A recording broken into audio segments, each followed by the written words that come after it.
R Ashok ಕುರಿತಾಗಿ ಸ್ಫೋಟಕ ಹೇಳಿಕೆ, ಅಶೋಕ್ ವಿರುದ್ಧವಾಗಿ ಹೇಳಿಕೆ ನೀಡಿರುವಂತಹ ಶಾಸಕ, ಬಿಜೆಪಿ ಶಾಸಕನಿಂದಲೇ ಶಾಕಿಂಗ್ ಹೇಳಿಕೆ. ವಿಪಕ್ಷ ನಾಯಕನಾಗಲು ಅಶೋಕ್ ಯೋಗ್ಯರಲ್ಲ.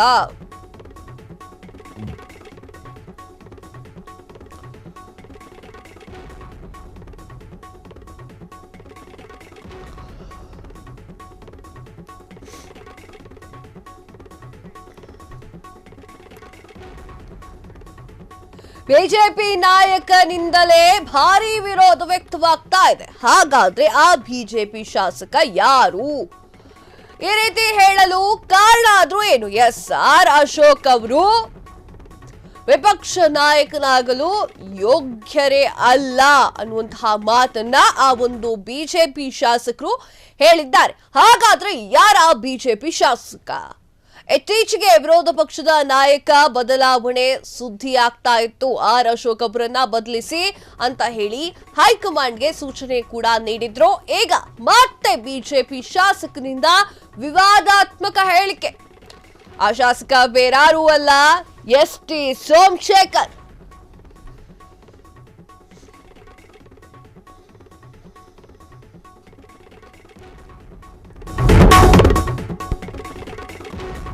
ಆರ್ ಅಶೋಕ್ ವಿಪಕ್ಷ ನಾಯಕನ ಸ್ಥಾನಕ್ಕೆ ಯೋಗ್ಯರಲ್ಲ.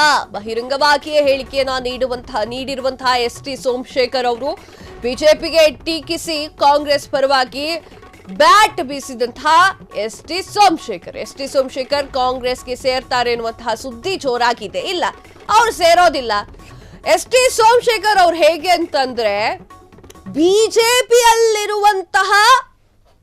ಬಿಜೆಪಿಯಲ್ಲಿದ್ದಂತಹ ಕಾಂಗ್ರೆಸ್ ನಾಯಕರು ಅಂತ ಕಾಣಿಸ್ತಾ ಇದೆ. ಅವ್ರು ಇವತ್ತು ನಿನ್ನೆಯಿಂದ ಬಿಜೆಪಿಯಲ್ಲಿದ್ದುಕೊಂಡು ಬಿಜೆಪಿಗರನ್ನ ಟೀಕೆ ಮಾಡ್ತಿದ್ದಲ್ಲವೇ ಅಲ್ಲ. ಈಗ ಆರ್ ಅಶೋಕ್ ಅವರ ವಿರುದ್ಧವಾಗಿ ಮಾತನಾಡ್ಕೊಳ್ತಾ ಇದ್ದಾರೆ. ವಿರೋಧ ಪಕ್ಷದ ನಾಯಕನಾಗುವಂತಹ ಯೋಗ್ಯತೆ ಆರ್ ಅಶೋಕ್ ಅವರಿಗೆ ಇಲ್ಲವೇ ಇಲ್ಲ ಅನ್ನುವಂಥದ್ದನ್ನ ಎಸ್.ಟಿ. ಸೋಮಶೇಖರ್ ಅವರು ರಾಜಾರೋಷವಾಗಿ ಹೇಳ್ಕೊಳ್ತಾ ಇದ್ದಾರೆ. ಬಹಿರಂಗವಾಗಿ ಹೇಳಿಕೆಗಳನ್ನ ನೀಡ್ತಾ ಇದ್ದಾರೆ ಎಸ್.ಟಿ. ಸೋಮಶೇಖರ್ ಅವರು. ಎಸ್, ಈ ವಿಚಾರ ಸ್ವಲ್ಪ ಎಸ್.ಟಿ. ಸೋಮಶೇಖರ್ ಅವರ ವಿಚಾರ ಅಂತ ಹೇಳಿದ ತಕ್ಷಣ ಬಿಜೆಪಿಗರೇ ಮೂಗು ಮುರಿತಾ ಇದ್ದಾರೆ. ಯಾಕಂತಂದ್ರೆ ಅವರು ನಮ್ಮ ಪಕ್ಷದಲ್ಲಿದ್ದುಕೊಂಡು ಕಾಂಗ್ರೆಸ್ ಪಕ್ಷಕ್ಕೆ ಸಪೋರ್ಟ್ ಮಾಡುವಂತಹ ಶಾಸಕರು ಅಂತ ಹೇಳಿ ಬಿಜೆಪಿ ಪಕ್ಷದಲ್ಲೇ ಹೇಳ್ತಾರೆ. ನೀವು ಏನಾರ ಹೇಳಿ, ಹೆಂಗಾರ ಬಿಟ್ಕೊಳ್ಳಿ, ನಾನು ಕಾಂಗ್ರೆಸ್ ಪಕ್ಷಕ್ಕೆ ಸಪೋರ್ಟ್ ಮಾಡೇ ಮಾಡ್ತೀನಿ ಅಂತ ಎಸ್.ಟಿ. ಸೋಮಶೇಖರ್ ಅವರು ಪ್ರತಿ ಸಲನೂ ತಮ್ಮ ಹೆಜ್ಜೆಯನ್ನ ಅವರು ತೋರಿಸ್ತಾನೆ ಬಂದಿದ್ದಾರೆ. ಇವಾಗ್ಲೂ ಕೂಡ ಹಾಗೆ ಆಗಿದೆ. ಎಸ್.ಟಿ. ಸೋಮಶೇಖರ್ ಅವರು ರಾಜಾರೋಷವಾಗಿ ಹೇಳ್ತಾ ಇದ್ದಾರೆ, ವಿಪಕ್ಷ ನಾಯಕರಾಗೋದಕ್ಕೆ